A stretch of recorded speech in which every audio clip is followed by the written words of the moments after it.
Olá pessoal, tudo bem com vocês? Espero que vocês estejam e continuem bem. Tá todo mundo me vendo agora? O mundo inteiro? Todo mundo está acompanhando esse vídeo? Espero que sim. O mundo inteiro que esteja conectado aqui. Falar sobre um assunto que muita gente se pergunta. Acabei de ver um apresentador de podcast famoso, acho que é o Vilela, né? O Vilela. Acho que é Inteligência Limitada, o programa dele, se não me engano. Ele perguntou sobre Judas Iscariotes, né? Será que ele foi uma violação da liberdade, do livre-arbítrio, da liberdade de escolha dessa pessoa, de Judas Iscariotes? Será que foi isso? Porque Deus já sabia que haveria uma pessoa que iria trair Jesus. E do jeitinho que ele falou, aconteceu. Como que isso acontece? Como que se explica isso? É uma violação? A pessoa foi controlada completamente e ela não teve escolha, ela simplesmente fez o que programaram ela fazer conforme é hoje, muitas vezes, né? Muitas vezes hoje acontece assim. A pessoa age conforme uma programação, certo? Não, longe disso, pessoal, longe disso. Não é assim que funciona. O que acontece? Deus, ele tem presciência. Então Deus, ele é presciente. Ele tem presciência de qualquer coisa que ele escolher ter presciência. O fato de Deus ser presciente não significa que ele use sua presciência o tempo todo, assim como um cantor não usa sua habilidade, seu dom musical para viver cantando o tempo todo. Ele escolhe alguns momentos específicos e ele exerce o seu dom de cantar. Da mesma forma Deus. Deus, ele não é uma pessoa que não tem controle sobre os seus dons, não tem controle sobre o seu poder. Deus, ele tem pleno controle e ele seleciona, ele é seletivo e escolhe o melhor momento para usar a sua presciência. Então, o que Deus fez? Deus previu como aquela pessoa seria, quais as escolhas que ela faria por si mesma e antecipou isso. Entendeu?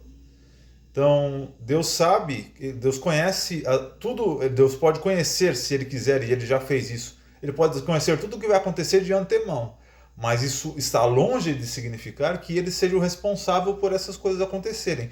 Ele só previu como uma coisa seria, por que seria, sem que Ele tivesse feito aquilo, e sendo que a pessoa teve a liberdade, ela teve a escolha própria da sua índole, do seu caráter, e Deus só previu como seria o caráter de uma pessoa. Só isso, simplesmente isso. Deus previu como as pessoas seriam por si mesmas, e ele escreveu isso e registrou. E aí aconteceu exatamente conforme ele já sabia que aconteceria, porque ele conhece o íntimo de cada um, certo? Então Deus conhece o íntimo de nós, Deus conhece a nossa índole, nossa composição, por que nós tomamos decisões, o que nos motiva, quais são as nossas intenções, quais são as nossas motivações. Então, se Deus falar para você assim, ó, amanhã o Gertrudes vai tomar uísque caro e vai bater na esposa, quer dizer que Deus causou aquilo? Não, não quer dizer isso. Quer dizer que ele previu, ele analisou, ele fez uma avaliação do que aquela pessoa é, de quem aquela pessoa é, quais são os seus impulsos, ele previu e aí ele foi lá e ele viu que ele previu o que aconteceu e a pessoa foi lá por si mesma, ela foi e escolheu aquilo, porque Deus é presciente. Ele tem pleno controle sobre a sua criação. Ele conhece muito bem a sua criação. Ele conhece muito bem cada pessoa, mesmo antes de ela nascer. Deus não previu o nascimento de Ciro e o que ele faria? Isso não significa que Jeová violou a liberdade dele. Ele só previu quem essa pessoa seria, quais as escolhas que ela tomaria por si mesma e anunciou isso de antemão. Certo? Esse foi o vídeo. Gostaram do vídeo? Interessante, né? Tem um outro aspecto para se mencionar sobre isso. é que assim, é por isso que fala os filhos de Deus e os filhos do diabo, né? Então só há dois tipos de filhos no conceito moral, no conceito espiritual. Filhos de Deus e filhos do diabo. Então, do mesmo modo que Deus ele é criador, ele é gerador, o diabo também, em certa parte, também é. O diabo também gera filhos. O diabo também tem uma prole. E a Bíblia fala, né? A descendência lá em Gênesis 3,15, uma profecia que as testemunhas de Jeová conhecem muito bem e sempre mencionam ela nos seus ensinos. A profecia de Gênesis 3,15. Então Deus previu uma inimizade entre a descendência da mulher, que é a organização celestial de Deus, e a organização do diabo, que é os filhos, a descendência da serpente, certo? Então, Deus já previu que haveria uma amizade entre a descendência da mulher, a organização celestial e universal de Jeová, e a descendência da serpente, que são todos aqueles que têm a inclinação, o desejo de favorecer e contribuir para a vontade de Satanás. Certo? Então, do mesmo modo que Deus é gerador espiritual de filhos, o diabo também é gerador espiritual de filhos. Ele gera filhos espirituais para ele. Certo? Então, você pensa assim, o ser humano é muito inteligente, né? Porque você não conhece a inteligência de uma criatura espiritual. Você não conhece a inteligência de uma criatura espiritual. Você não sabe a imensidão e a vastidão e a imensidão do seu poder. Se você acha que o ser humano é inteligente como de fato é realmente, você precisa, se você conhecesse como é a inteligência de um anjo, de uma criatura espiritual, você veria que nós somos bem inferiores a eles, com certeza. Então, Satanás, ele é um gerador de filhos. Então, ele cria os seus filhos. Esses filhos são gerados por ele, controlados por ele, certo? É por isso que nós somos uma criação inferior, porque nós estamos sujeitos às criaturas espirituais. E eu já fiz um vídeo falando sobre isso. Eu não sei se ele está disponível nas redes sociais. Eu já falei de um vídeo sobre isso. Sobre a nossa inferioridade em relação às criaturas espirituais. Eu só não sei se eu publiquei, mas eu fiz um áudio no WhatsApp. Esse áudio ficou disponível por um dia no WhatsApp. São uma sequência de áudios. Eu falei sobre isso, eu lembro. E não faz muito tempo não, faz pouco tempo. Faz relativamente pouco tempo. Então, Satanás também é um gerador de filhos. E esses filhos, obviamente, eles são... nós somos inferiores, estamos em sujeição. Não adianta a gente querer se achar os soberanos, se achar os maiorais, os donos de tudo, de que nós temos total liberdade, que nós... Não é assim que funciona. Não é assim, nós estamos abaixo das criaturas espirituais. As criaturas espirituais estão num patamar superior e exercendo poder e autoridade sobre nós, ok? Então essas pessoas que são geradas espiritualmente por Satanás, elas têm um comportamento de acordo com a vontade dele, certo? Então são filhos, são descendentes do diabo. São descendentes do diabo. Por quê? Porque tem uma inclinação, um espírito, um impulso para trabalhar e promover os interesses de Satanás. Quer a pessoa se dê conta disso, quer não. Então ela é naturalmente filha do diabo. E tem os filhos de Deus, que são bem menos, né?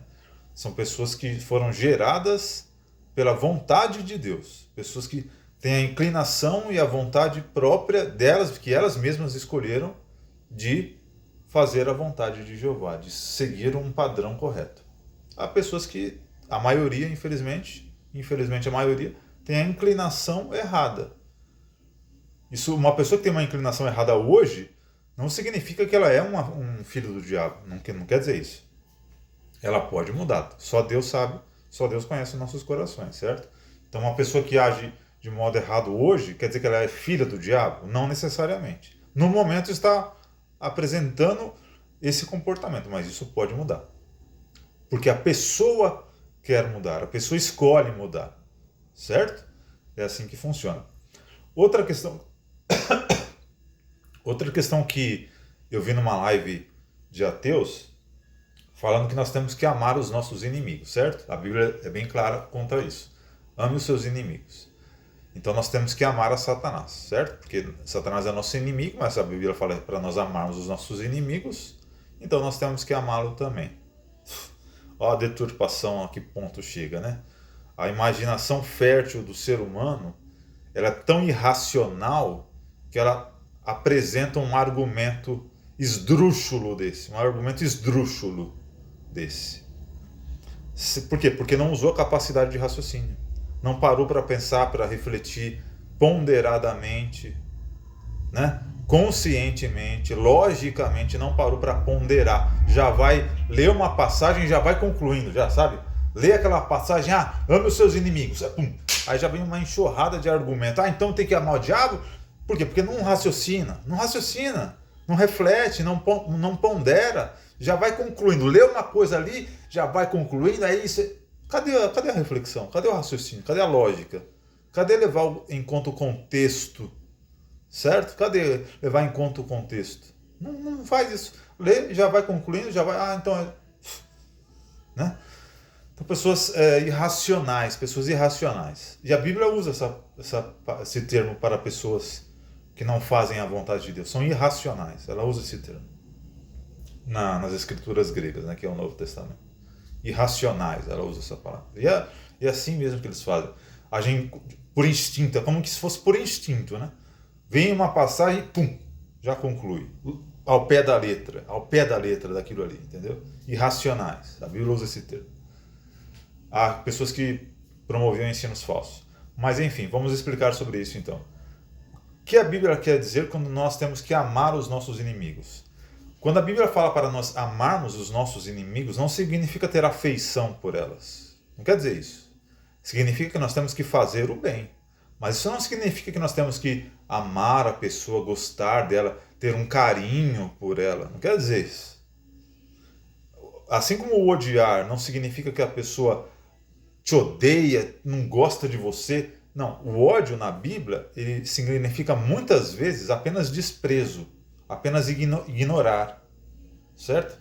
Então, uma pessoa que odeia a outra, os verdadeiros cristãos serão odiados pelas nações. O que quer dizer isso? Quer dizer que as pessoas vão odiar? Não quer dizer isso. Quer dizer só que elas vão ser desprezadas, desconsideradas, não levadas em conta pelas outras nações. Desprezadas. Então você tem um evento, você tem alguma coisa, algum empreendimento, você descarta um cristão, porque ele não, você sabe que as crenças, os objetivos dele não estão de acordo, então você despreza. Isso é ódio, isso é uma forma de ódio. Na Bíblia é assim que se aplica a palavra ódio em alguns casos, muitas vezes. Certo? Da mesma forma o amor. Muitas vezes você demonstra amor por alguém sem ter um sentimento de carinho, de afeição por ela. Você está apenas fazendo bem a ela. Está apenas estendendo a sua mão, sem necessariamente você gostar da pessoa, amar a pessoa, ter um sentimento profundo de afeto por ela. O amor ele envolve obras, envolve ações. Certo? Então, por exemplo, o amor ágape, ele envolve estender a mão, ajudar, ser prático, demonstrar bondade em ação, certo? É isso que envolve amor, um amor altruísta, que não necessariamente significa que você goste da pessoa. Com relação ao diabo, é diferente. A gente não faz o bem ao diabo, porque o diabo ele não tem perdão. Assim como Adão e Eva não foram perdoados porque eles eram perfeitos, eles não cometeram nenhum erro por fraqueza, por debilidade, por limitação, eles não eram limitados na sua capacidade de fazer o que é certo, na sua capacidade de tomar decisões. Eles eram plenamente capazes, plenamente capacitados para tomar sempre, até no pensamento, as melhores decisões. E mesmo assim, ele foi lá e cometeu um pecado, porque ele quis e foi influenciado pelo diabo. Então, essas pessoas, Adão e Eva, não têm esperança de ressurreição. Eles foram condenados eternamente, certo? E só mais um ponto, a parte disso, a palavra Seol ou Hades na Bíblia, conforme a própria Bíblia explicita o seu significado, significa lugar de destruição. Então, quando a Bíblia usa a palavra Hades ou Seol, ela está se referindo, ela quer dizer lugar de destruição. E Geena, o que é Geena? É um lugar de destruição também, só que eterno. Não quer dizer inferno, não quer dizer lugar de tormento. A palavra, e olha que eu nunca fui estudante de grego nem de hebraico, mas quando você lê a Bíblia, você vê que é implícito esse significado na Bíblia. Porque o melhor intérprete da Bíblia é ela mesma, certo? Então o que quer dizer Hades ou Seol na Bíblia, que no equivalente ao português é sepultura, lugar de sepulcro. Na verdade, a palavra Seol ou Hades significa lugar de destruição. O significado bíblico da palavra Seol ou Hades é lugar de destruição, lugar onde se acaba tudo. Certo? Então, lugar de destruição. Isso é o significado raiz e verdadeiro da palavra Seol ou Hades. E Geena, na verdade, significa lugar de destruição também, só que permanente, sem recuperação, sem reparo. Um lugar de destruição também, mas permanente, definitivo.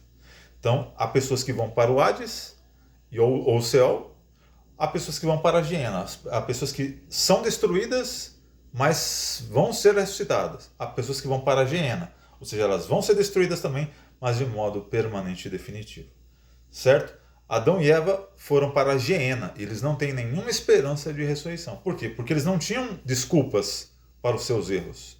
Eles não tinham justificativas válidas para Deus perdoá-las. Eles eram plenamente capazes, não tinham nenhum defeito.